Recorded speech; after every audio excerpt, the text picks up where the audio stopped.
नमस्कार श्रोते हो. राम राम बालमित्रांनो, कसे आहात? मजेत ना? बालमित्रांनो, काल आपण पाहिलं कवी सा या गोष्टीमध्ये तोत्ताेचानमुळे आपल्याला हायकू या काव्यप्रकाराची ओळख झाली. साहित्य, कविता, गाणी, संगीत, नृत्य माणसाचं जीवन आनंदी करतात. त्यात अगदी सहज आनंद भरून राहिलेला असतो.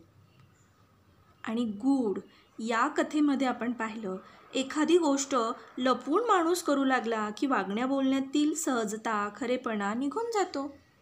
तोत्ताेचानला नाणं सापडतं आणि मग काय, ताण येतो.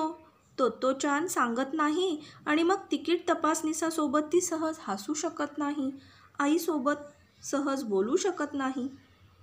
नेहमी खरं बोलावं म्हणजे आपणच आनंदाने जिंकतो, हेच जणू तोत्ताेचानने आपल्याला सांगितलं, हो की नाही? आज अर्चनाताई आपल्याला सांगणार आहेत त्या पुढची गोष्ट. गोष्टीचं नाव 47 रॉनिन. चला तर मग ऐकूयात.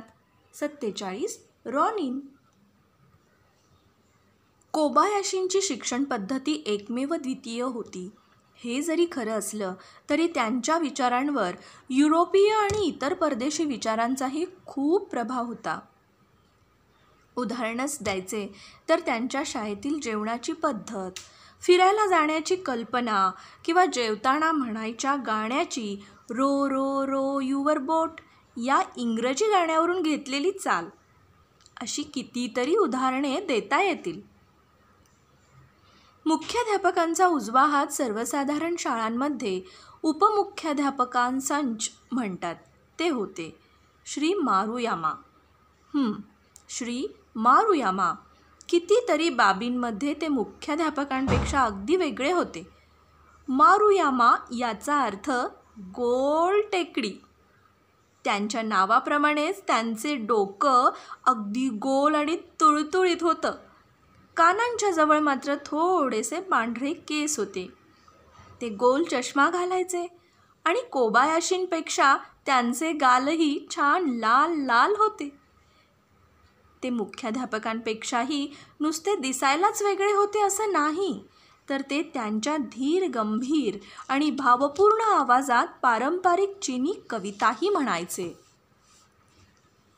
14 डिसेंबरच्या सकाळी जेव्हा सगळे सभागृहात जमले तेव्हा मारुयामा यांनी सांगितलं, 50 वर्षापूर्वी आजच्या दिवशी 47 रॉनिनांनी म्हणजे सामुराई योद्ध्यांनी शत्रूंविरुद्ध इतिहास प्रसिद्ध सूड उगवला होता.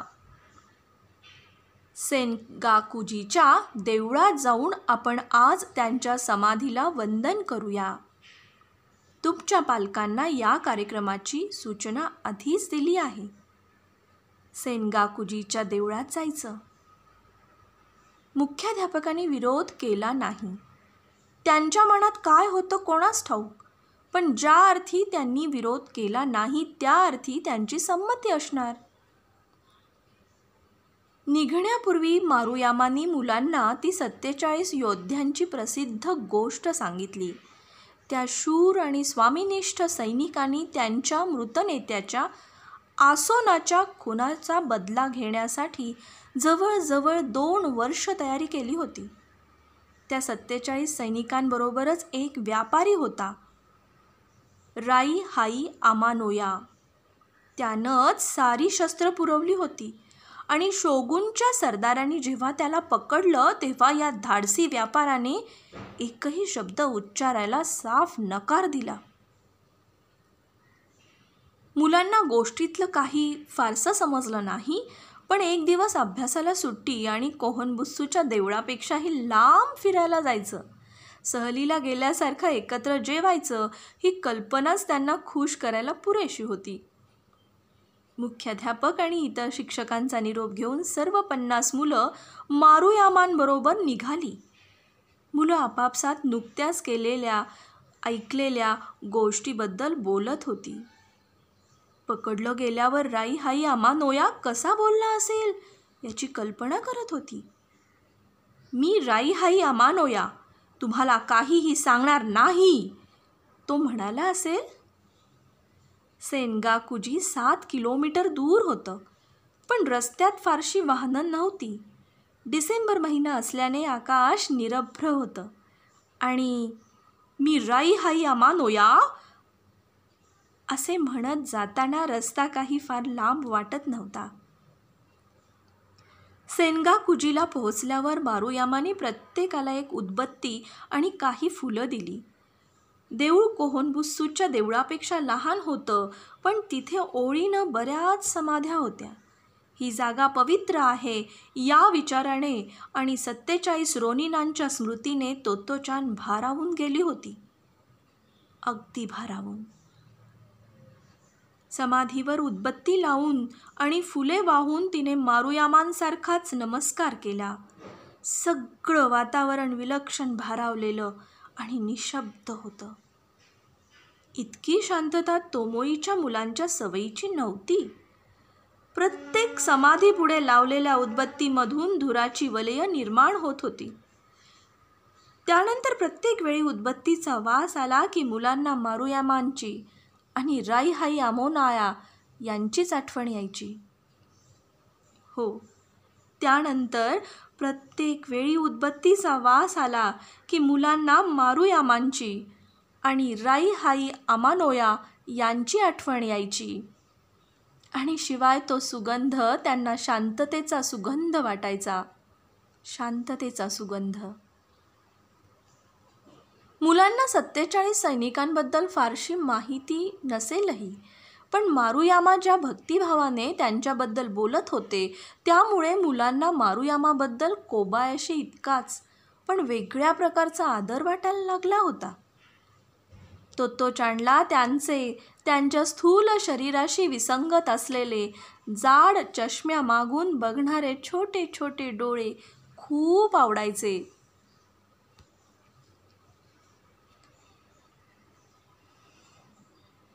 मासो-चान, मासो-चान.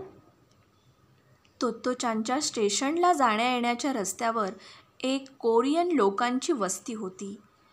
हे निर्वासित कोरियन तंबूमध्ये राहायचे. अर्थातच ते कोरियन आहेत हे तिला माहीत नव्हतं. तिला फक्त एकच गोष्ट माहीत होती, त्या वस्तीमध्ये एक बाई होती. ती मधोमध भांग पाडायची आणि मानेवर सैलसर आंबाडा घालायची. थोडीशी स्थूल असलेली ही बाई पायात रबरी बूट घालायची. तिचे ते बूट पुढच्या बाजूला टोकदार झालेले बोटीच्या आकाराचे होते. लांब स्कर्ट आणि छोटासा ब्लाऊज असा तिचा वेश असायचा. सगळ्यात महत्त्वाची गोष्ट म्हणजे ती सतत तिच्या मुलाला हाका मारत इकडे तिकडे फिरताना दिसायची. मासाओ-चान, ओ मासाओ-चान, मासाओ-चान. तिची ती उंच पट्टीतली आर्त हाक ऐकून तोत्तोचानला खूप उदास वाटायचं. त्यांची ती वस्ती ओइमाच्या रुळांना लागूनच असलेल्या रस्त्यावर होती. तोत्तोचानला मासाओ-चान चांगलाच माहीत होता. तो तिच्यापेक्षा थोडा मोठा होता आणि बहुतेक दुसरीत शिकत असावा. अर्थात तो कुठल्या शाळेत होता हे तिला ठाऊक नव्हतं. त्याचे केस खूप विस्कटलेले असायचे आणि बरोबर एक कुत्रं असायचं. एक दिवस तोत्तोचान घरी निघाली होती तेव्हा तो त्यांच्या वस्तीजवळ कमरेवर हात ठेवून एखाद्या गुंडासारखा उभा होता. कोरियन! तो तोत्तोचानच्या अंगावर जोरात ओरडला. त्याच्या आवाजात भयानक तिरस्कार होता.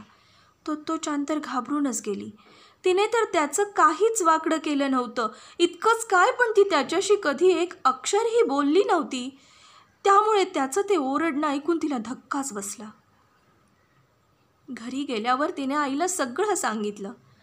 आई, मासाओ-चान मला कोरियन म्हणाला. आईने पटकन तिच्या तोंडावर हात ठेवला. तोत्तोचाननं आईकडे बघितलं. आईच्या डोळ्यात पाणी आलं होतं. तोत्तोचानला जाणवलं हे काहीतरी खूपच वाईट असलं पाहिजे. आई आपले डोळे पुसतच राहिली. डोळेच नव्हे तर तिचं नाकही लाल लाल झालं होतं. बिचारा, आई म्हणाली. लोक त्याला इतक्यांदा कोरियन कोरियन म्हणत असणार की त्याला तो आहे कोरियन म्हणून तो चिडून तसं म्हटलं असणार. किती दुष्ट असतात लोक. डोळे पुसत पुसत आईने तोत्तोचानला जवळ घेतलं आणि समजावणीच्या सुरात ती म्हणाली, तोत्तोचान, तू जपानी आहेस आणि मासाओचान कोरिया नावाच्या देशामधून आलाय. पण जशी तू तसाच तोही छोटाच. राणी, एक लक्षात ठेव, माणसात कधीच फरक करू नये बेटा. असं कधीच मनात आणू नकोस की हा माणूस जपानी किंवा तो कोरियन. सगळ्यांशीच चांगलं वागावं. हो, सगळ्यांशीच चांगलं वागावं. केवळ कोरियन आहेत म्हणून ती माणसं वाईट आहेत असं समजणं चांगलं नाही. हे सगळं समजणं तोत्तोचानच्या वयाला तरी फार अवघड होतं खरं तर. पण तिला एक गोष्ट नक्की समजली होती. मासाओचान तिच्यासारखा छोटासा आणि चांगला मुलगा होता. पण लोक मात्र निष्कारण त्याच्याशी वाईट वागायचे. म्हणूनच त्याची आईसारखी त्याला शोधत असायची, कारण तिला त्याची काळजी वाटत असणार. दुसऱ्या दिवशी त्यांच्या तंबूजवळून जाताना तिला त्याच्या आईची हाक ऐकू आली. तेव्हा तिने ठरवलं की तो दिसला आणि तो कोरियन वगैरे म्हणून ओरडला तरी त्याला म्हणायचं, अरे, आपण सगळे लहान आहोत, आपण सगळे सारखेच आहोत, आणि त्याच्याशी मैत्री करून घ्यायची. मासाओचानच्या आईच्या आवाजात एक विशिष्ट कंप असायचा. खूप त्रासलेला आणि काळजीनं भरलेला वाटायचा तो आवाज. हाका मारून संपल्यावर सुद्धा कितीतरी वेळ तो आवाज हवेत घुमायचा आणि आगगाडी आली की कधीतरी तिच्या आवाजात विरून जायचा. मासाओचान, ओ मासाओचान. एकदा जरी ती काळजीनं भरलेली करुण हाक ऐकली तरी ती विसरणं कधीच शक्य नसे, कधीच शक्य नसे.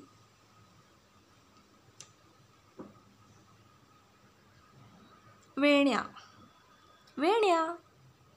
त्या वेळेपर्यंत तोत्तोचानच्या 2 महत्त्वाकांक्षा होत्या. एक म्हणजे ॲथलेटिक्सच्या खेळाडूसारखी पॅन्ट घालायची आणि दुसरी म्हणजे वेण्या घालायची. गाडीत दिसणाऱ्या वरच्या वर्गातल्या मुलींचे लांब लांब शेपटे पाहून तिनं ठरवलं होतं की आपणही अशाच वेण्या घालायच्या.